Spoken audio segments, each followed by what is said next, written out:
नमस्कार, महासरकार डायरी में आपका स्वागत है। इस हफ्ते राष्ट्रीय पंचायत पुरस्कार 2025 में महाराष्ट्र की 2 पंचायतों को प्रथम स्थान मिलने की घोषणा हुई है।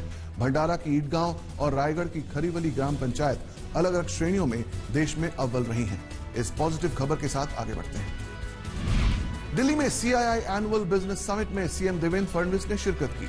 उन्होंने कहा कि दुनिया भू राजनीतिक तनाव, तकनीकी बदलाव और सप्लाई चेन की चुनौतियों से गुजर रही है, लेकिन भारत के पास बदलाव को दिशा देने का ऐतिहासिक अवसर है। उन्होंने कहा कि प्रधानमंत्री नरेंद्र मोदी के नेतृत्व में दुनिया भारत को स्थिर और भरोसेमंद देश मान रही है।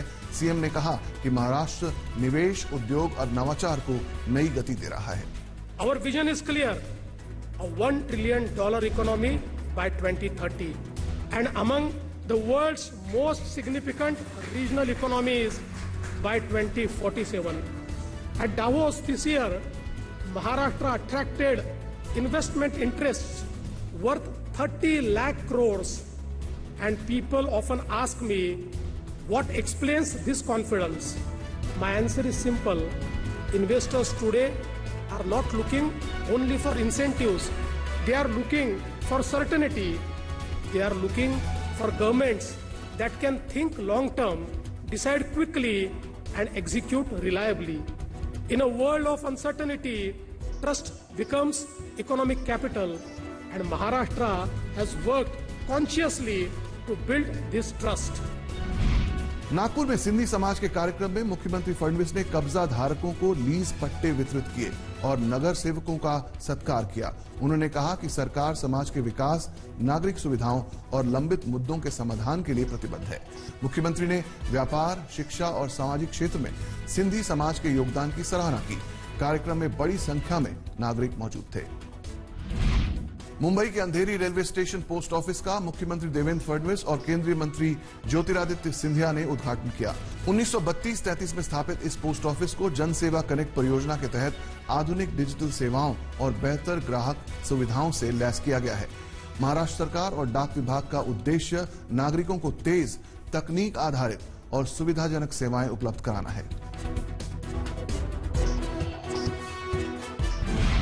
मुंबई में आयोजित इंडिया वियतनाम बिजनेस फोरम में मुख्यमंत्री फडणवीस ने कहा कि भारत और वियतनाम के रिश्ते भरोसे, साझा विरासत और इंडो पैसिफिक क्षेत्र में शांति व समृद्धि की सोच पर आधारित है।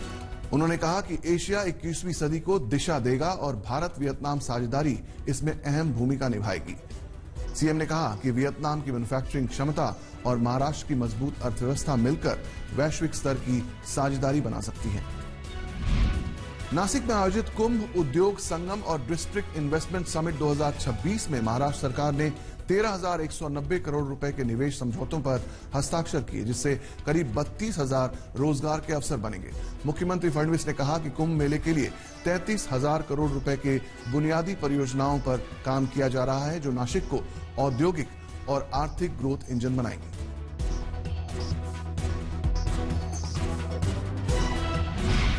मुंबई में मुख्यमंत्री फडणवीस की अध्यक्षता में पुणे, नासिक, नागपुर और छत्रपति संभाजीनगर महानगर प्रदेश विकास प्राधिकरणों की समीक्षा बैठकें हुई। बैठकों में infrastructure, ring road, tunnel, logistics और शहरी विकास परियोजनाओं को गति देने पर जोर दिया गया। पुणे के लिए 4,628 करोड़ और नासिक के लिए 236 करोड़ के बजट को मंजूरी मिली, जबकि नागपुर में outer ring road, transport hub और इंटरनेशनल बिजनेस सेंटर को हरी झंडी दी गई। छत्रपति संभाजीनगर में भूमि अधिग्रहण और सिडको के जरिए फंड जुटाने पर फैसला हुआ। डिप्टी सीएम एकनाथ शिंदे ने तेज क्रियान्वयन पर जोर दिया, जबकि डिप्टी सीएम सुनेत्रा पवार ने नियोजित शहरी विकास को प्राथमिकता देने की बात कही।